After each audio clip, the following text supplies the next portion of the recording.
You're listening to a podcast of The Mojo with Steph Renee. Weekdays 10 a.m. till noon on 900 AM WURD.com.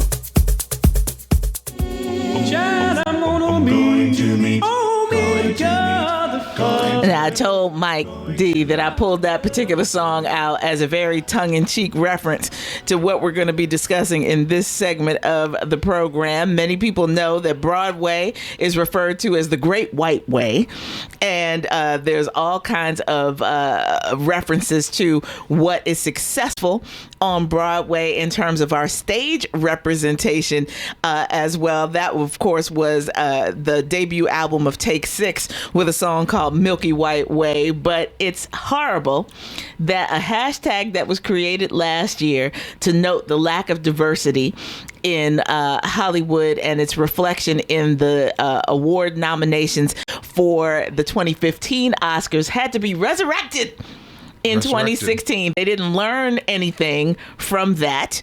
And Oscars So White, for those of you who follow on social media, is now available for people to express their great dismay at the lack of melanin in any of the major categories of this year's Oscars as well. And the fact that Chris Rock is going to be hosting just sets up for an amazing satirical look at what his duties will be this year. You think he'll go there? Do you think he won't go there? It'll be interesting because I guess it's almost 10 years since he last hosted. Right. He got a lot of criticism when he hosted for being very critical of the people in his opening monologue. And Sean Penn got irritated, and Jude Law and all that stuff. And I think if he doesn't go for individuals but goes for the institution, I think he'll have a lot of support. Okay. But we'll see. Well, that's the one reason to tune into the Oscars, because clearly Will Smith was not nominated. That's sort of a snub. Can we really go down the list? The fact that Sylvester Stallone, and listen, I understand, but to nominate Sylvester Stallone again without nominating at least Michael B. Jordan or Ryan Coogler is a smack in the face. That's the one that really pissed people off. Okay. That exclusion is what really got people irate. There's a wonderful article on slate.com from a young sister who said that this is the compounding of how little respect people have for stories that feature Black characters in Hollywood, because it's not even, Creed is not a particularly Black story. Their Blackness is not essential to the way that the story develops. It's that he's a Black kid of one of Rocky Balboa's former opponents, and so that's how it factors into the story. But it's not like we're telling a Black love story or another story that's deeply rooted in Black history or legacy or whatever. And the fact that there was given to the style of storytelling already slated for a sequel and what have you, and recognition of that in this context was particularly disturbing to the young lady who wrote the article. Well, I can't be upset. I loved Creed. I thought it was great. But I don't know if it's Oscar stuff. But what did bother me on the Creed Awards thing was that Stallone didn't give shout outs to his 40 years coming win. Right. But on the night of the Golden Globes. The film wouldn't, at the Golden Globes, because there wouldn't have been a film if it weren't for Ryan Coogler and Michael B. Jordan. So, right. But I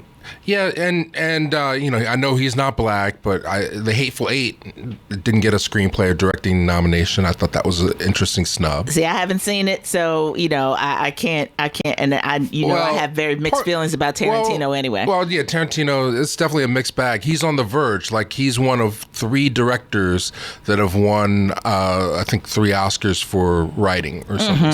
So for him to win another one would put him above Billy Wilder, and I forget who the third person is. So I think there's a little thing going on there, trying to block him a little bit. And then again, you also see movies that have Black themes, that have Black stars, were acknowledged, but not so that the people who actually have the melanin would be included in this. So, Yeah. we talked about how much we loved What Happened, Miss Simone, the documentary that was released on Netflix. That is up for Best Documentary Film. And also the screenplay. Well, Amy. Of course. Okay. And with your footage included. Yeah. Amy Winehouse documentary is also nominated for Best Documentary. And then Straight Outta Compton for Best Screenplay. Best Original. So, we're in there, but not even for the music. Mike, I mean, we couldn't get a black artist that created a song for a soundtrack included. I thought the Chirac song had a chance, but I guess there's such a backlash on the release of that. Okay, well, we're going. I'm just gonna grumble and growl in the background. Yeah, glory. All right, we can't all be glorious, but I thought it had a shot. Well, I guess all the Straight Outta Compton music was not original. So. I mean, it's not even that, but I just... So let's pause there and let's talk. Cliff has been waiting patiently to chime into our conversation. Hey, Cliff, how are you? Doing fine. Hello, Hotep. Peace back at you. We should just have a total boycott. We can't not keep going to the trough and expecting different results. Total boycott. Put all our energy in the Black Star and or the other independent movie outlets as well as awards. The big one that's in Cincinnati, we need to, all start going to that maybe. But just stay away from Hollywood. Color of Change, they sound like they just hired a staff to go to Hollywood to help support protests and to help correct the nonsense.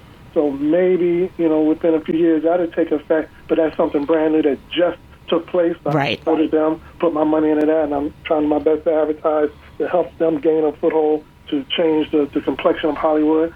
However, I still agree we need to support our own. Well, I think you can do both. I mean, we have this conversation do both. all the time.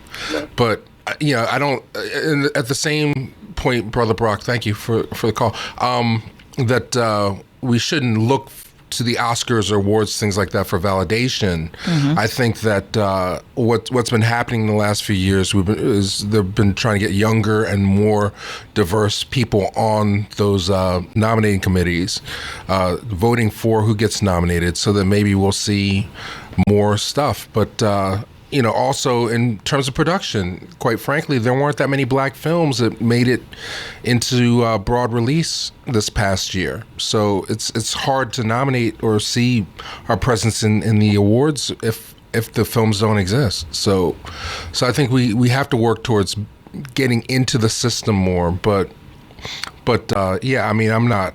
I woke up yesterday morning. I was surprised Will Smith didn't get nominated, but beyond that, nothing threw me off. Well, what I find really interesting is that if you aren't someone who follows these things closely, for instance, there was no buzz at all about the fact that Denzel got a Lifetime Achievement Award at the Golden Globes. If you weren't watching the telecast, as I was not, I didn't know anything about that until it was over and done with. Yeah, they didn't talk that much. And to be fair, Spike Lee got an honorary Oscar, but they gave it to him a few months ago. He won't be receiving it during the awards ceremony next month. So. Well, I want to share with our listening audience, since we're talking about Oscars So White, the NAACP felt compelled to write a statement about it after this was released. So just very quickly, I'm reading directly from an email correspondence from NAACP's national headquarters in Baltimore. The NAACP today released the following statement following the announcement of the nominees for the 88th Annual Academy Awards. The presentation of the Annual Academy Awards has long served as the culminating event of the award season. With the announcement of the nominees for the 88th Academy Awards, the contributions of people of color to the movie industry, both in front of and behind the cameras, have once again been severely overlooked. Of the 20 acting nominations, including Best Actor and Actress and Best Supporting Actor and Actress, the Academy failed for a second year in a row to consider a single actor of color for this distinguished award. The lack of recognition by the Academy of exemplary exemplary performances and work by people of color working in the industry led to the creation of the NAACP Image Awards almost 47 years ago. With the 2016 nomination results, our mission and efforts are as relevant today as they have been in the past. Academy voters are members of a private, invitational club of artists that lacks diversity by race and gender. While a sprinkling of filmmakers from varied populations have been invited to join the Academy ranks, this organization neither reflects the global diversity of the world or the many moviegoers who support the industry. According to the 2013 Motion Picture Association of America's Theatrical Market Statistics Report, people of color represented 51% of the frequent movie-going audience. 32% of that audience was Latino, while African Americans represented 12%. These numbers alone reflect the unbalanced relationship people of color have with Hollywood. Our brothers, sisters, and friends love and support film and art, yet the Academy Awards seldom recognize the numerous and notable contributions by people of color making and appearing in entertainment today. And then they go on to. Well, I mean, to did they go as far as say, like, boycott, don't watch it? Nope. Well, then what are they good for? Brother Brock, you know, I'm with you. Maybe there's no reason to tune in. Right. You know, maybe there's no reason to support the advertisers of the show. If you're gonna go out and say all that, you're not saying anything that's not news. But let me continue in the next paragraph because they do mention the revenue. Okay. So it says it's time for the Academy Awards to be as relevant to the new crop of actors and movie-going audiences as they are to the new movie viewing platforms.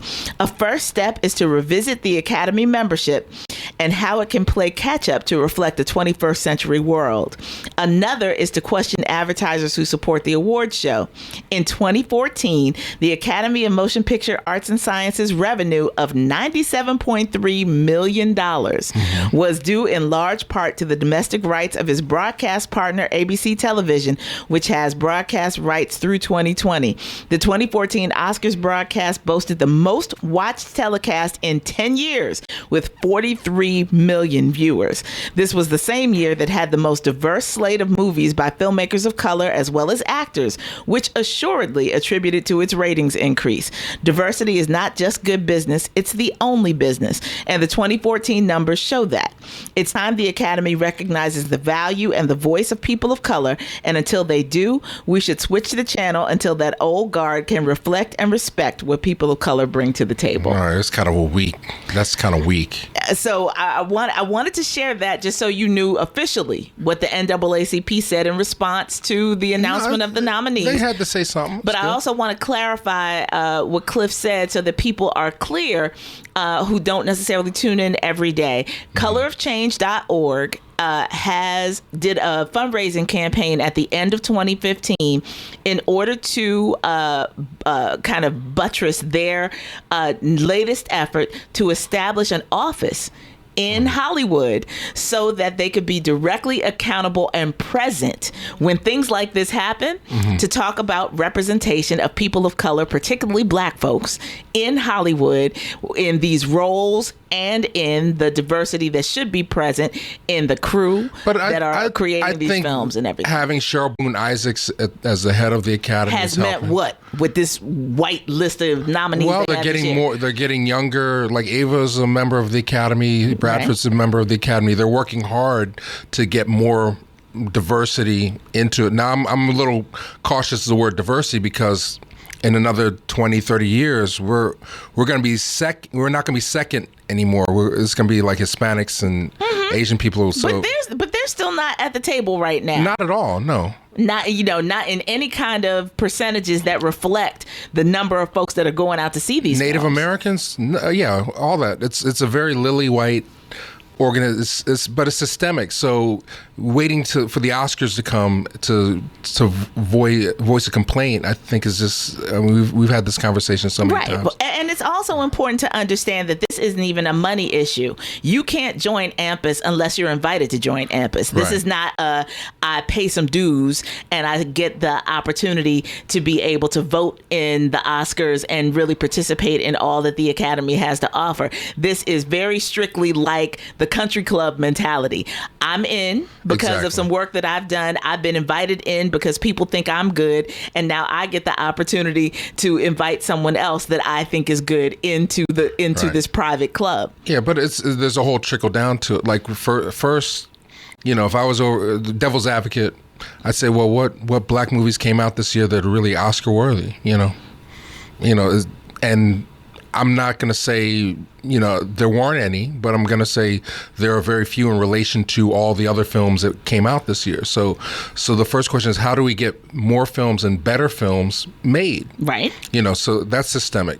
So do we need to create our own studios in order to manifest this? Well, I was going to say, but even Spike Lee. Or do we rely on Kevin Hart and Straight Outta Compton to speak for all of us? You like how he worked that in as a segue, don't you? So we're going to take this next commercial break, and when we come back, we'll talk about Philadelphia's the Oscar-nominated Kevin Hart whatever. It wasn't on the list. I'm upset. Yeah, Ride Along 2 is not on this list. Darn it. The brothers-in-law. Disney is pushing it though, because you can't miss them on any of these TV shows out promoting the film. But we'll talk about that when we return with the conclusion of Real Black Radio, part of the Mojo here on 900 AM WURD in just a moment.